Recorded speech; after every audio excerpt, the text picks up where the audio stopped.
केन्द्रापड़ा जिला आली ब्लॉक गोविंदपुर मंडल में भारतीय जनता पार्टी सदस्यता अभियान कर्मशाला कार्यक्रम अनुष्ठित होईअछि।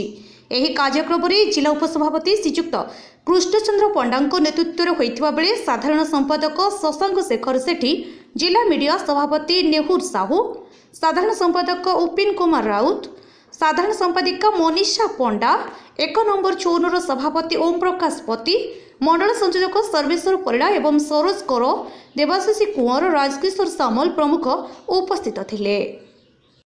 ओम प्रकाश पति 1 नंबर जोन सभापति अच्छी।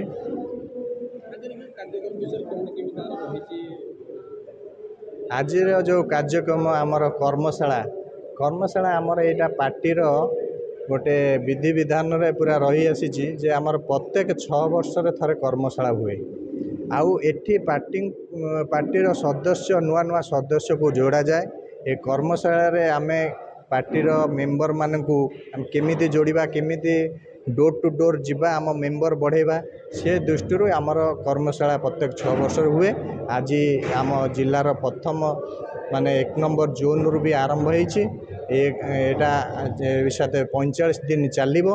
आम कार्यकर्ता प्रत्येक वार्ड को जिबे, आउ नुआ नुआ भोटर नुआ नुआ आम सदस्य जोड़िबे आम पार्टी रे, आ पार्टी को आगु को नबा पई ये गोटे प्रयास। आलिरू मानस पंडा रिपोर्ट, अपराह्न लाइव।